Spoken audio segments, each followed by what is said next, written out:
eile ma proovisin, kuidas peale pikka vaheaega kirjutusmasin, kas ta üldse töökorras on ja kas mina olen töökorras.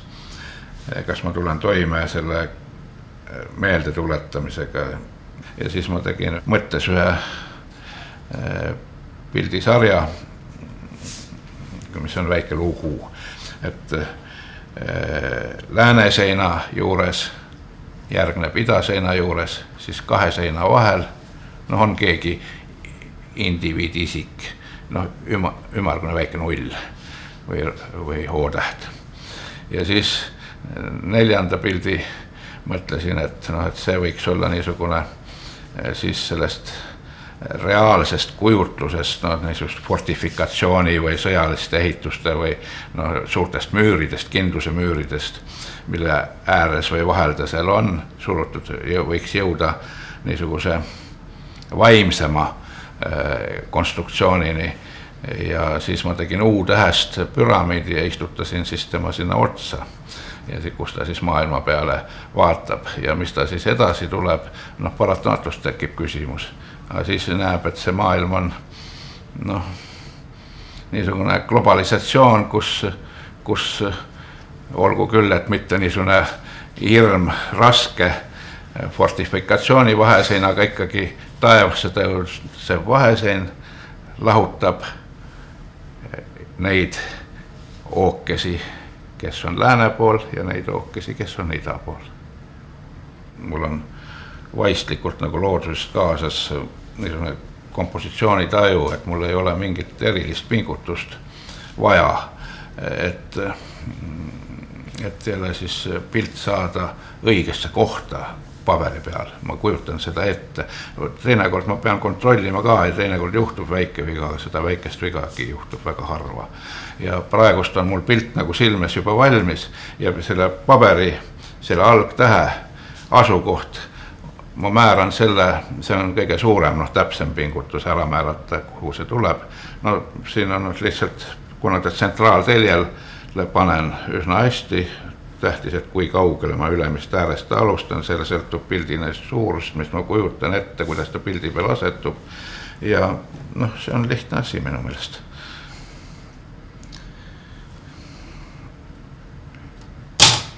Ja siin ma lükkan nüüd kas käega või siis selle tagasilükke nupuga ja keeran siit ühe astme praegust ülesse.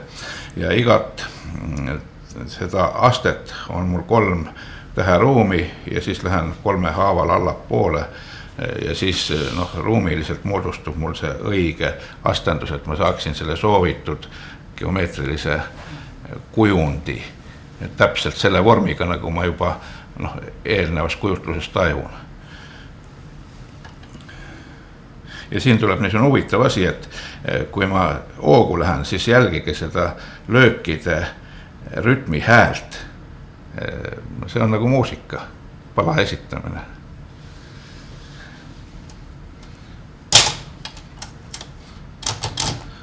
Alguses langevad mõned üksikud vihmapisad.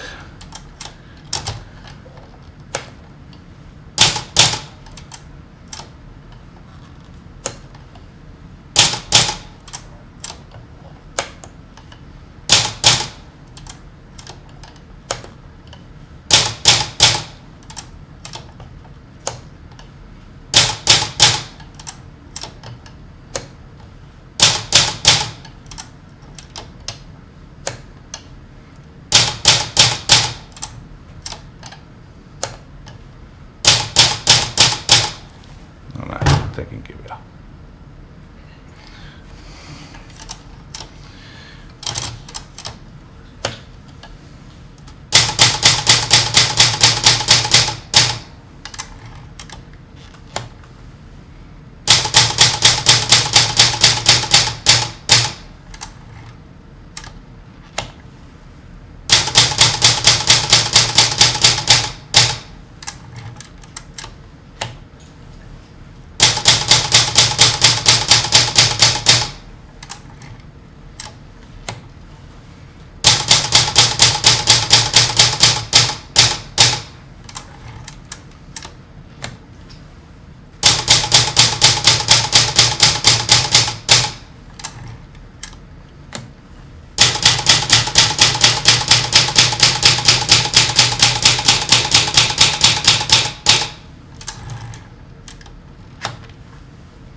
päris ilus.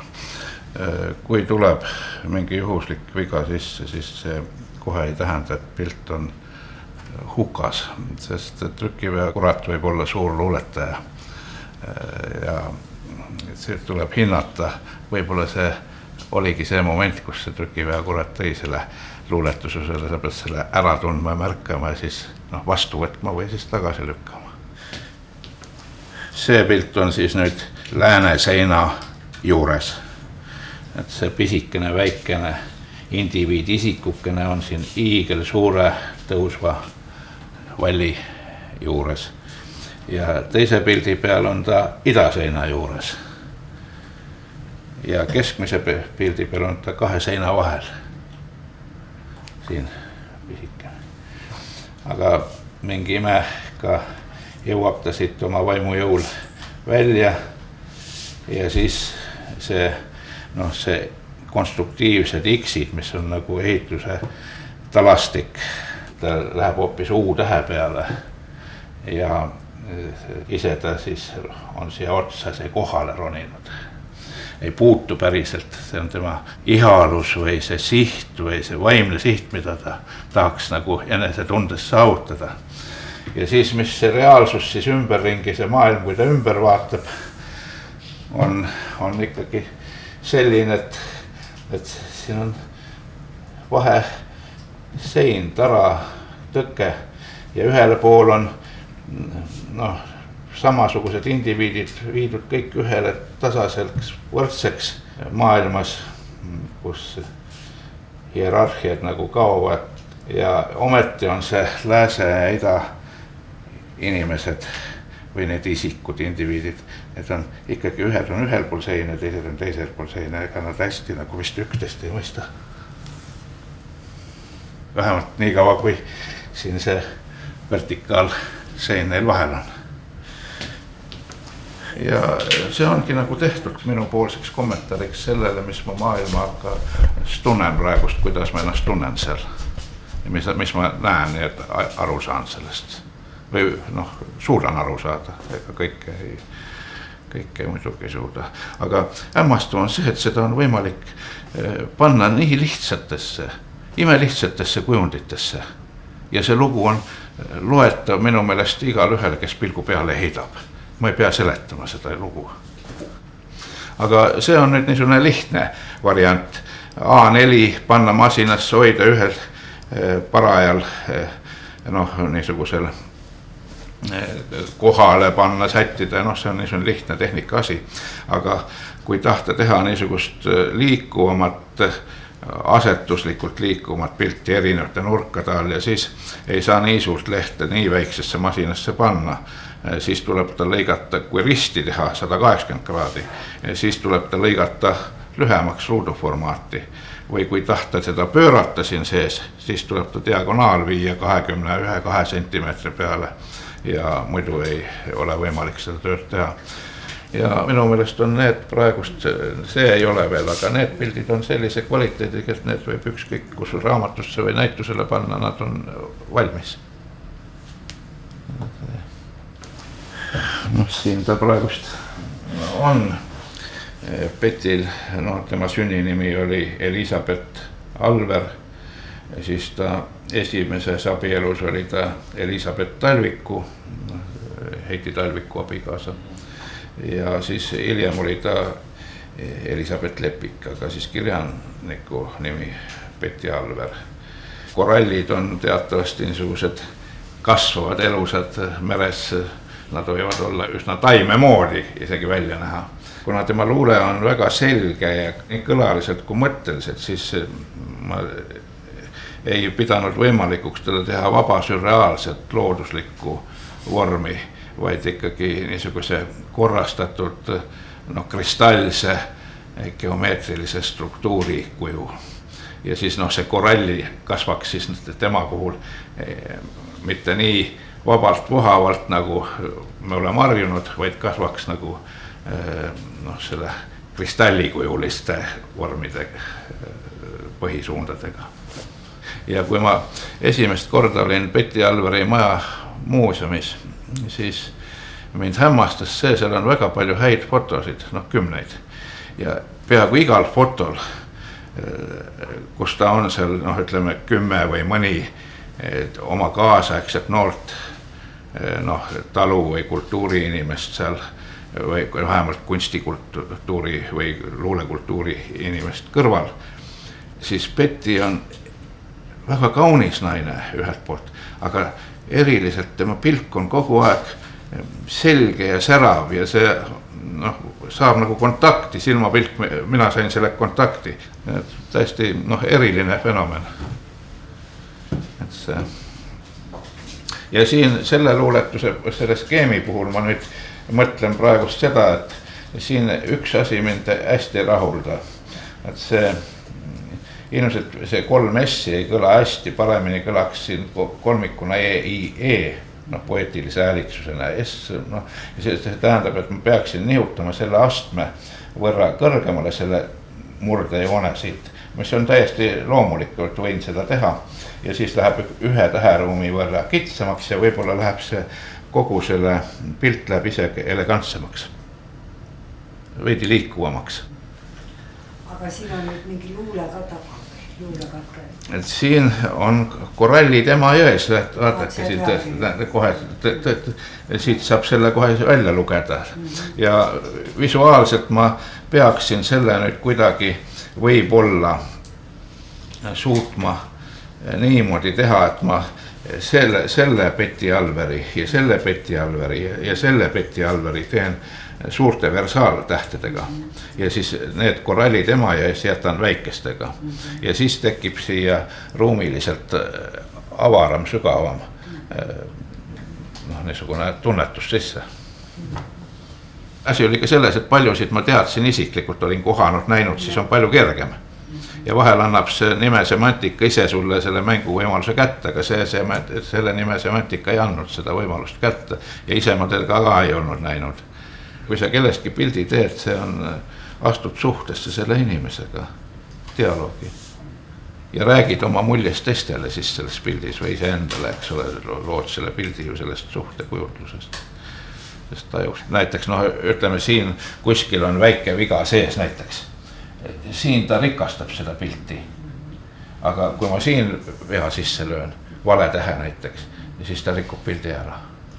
Kõige tähtsam on, et see esimene täht paika panna, keskmine. Ja siis välja rehkendada täpselt, et kust maalt, kus maale see ja siis need väärata edasi läheb asi lihtsamaks. Aga ei ole sugugi päris lihtne see alati jälgida seda, et kus kohalt sa, noh, näiteks siin tekivad ju nihked sees see talviku ja lepiku vahel, mis paralleelselt korraga jookseb natuke väljaspoole seda üldalu. Ja minu meelest see koht siin ja kui ma selle teen paremaks ja selle ka, siis ta läheb päris uhkeks pildiks. Kõigi lehtede peale, kui vaatate, selle põhiline on rütm. Mis kõik need, noh, ütleme arhitektuursed, geomeetrilised kujundid, ega tema mõju sõltub just nende nurkade, tiibade rütmist. Ja see lisaelu tuleb siia boonusena juurde nagu siin, eks ole, vahepeal lint on kuivem, lõpeb ära, sul kerita ettepoole jälle tagasi, seal on lint veidi, ei ole nii kuivanud. Ma sirvisin eile internetti ja vaatasin, mis on seal visuaalse konkreetse luule all. See oli mulle suur pettumus, enamus oli mu jaoks igav ja ma ei meeldinud mulle üldse. Ja on paar tõesti, kelle puhul ma vaimustun seal, näiteks noh, vanadest Eugen Komringer või no, tähendab, seal on kõik liiga peeneks käsitööks minu meelest kätte näinud, mina olen selle lihtsa poole tegija. Aga vaata siin, miks siin on X, see on see ehituse tüüpkonstruktsioon, kus niisugust ristuvat alad omavahel ühendatakse. See annab konstruktsioonile tugevus, et ta ei vaju külje peal ära kuskile. No U-ga on näiteks see siin selles pildis ta ju hüüab ka samal ajal, see U hakkab helisema nagu U, inimese hüüab teist inimest U, et kontakti saada. Jah, U, just. ja ka O on siin rohkem nagu see on niisugune indiviid, kes on ennast teadvustanud, kokku võtnud, et tal ei ole küll isiku väljanägemist, aga ta on siiski juba teadvustanud, võtnud enda O-tähtkujusse kokku. Ja siin konteksti toimib isikuna. Ja ongi niimoodi, et ma ei ole kunagi kompositsiooni pidanud õppima, see on mul endaga kaasas ja mu pildid tõesti seisavad koos, ei ole kõhklust, kui sa peale vaatad, et ta on õiges kohas, ta ei ole liiga all, ta ei ole liiga üleval, ta on õiges proportsioonis. Ja see ma silmapilt tajun ära, pildil oleks nagu vale heli sees, kui on midagi valesti.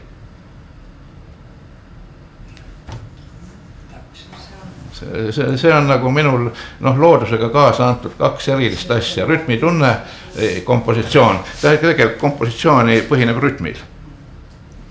Ja see põhiline ongi rütm.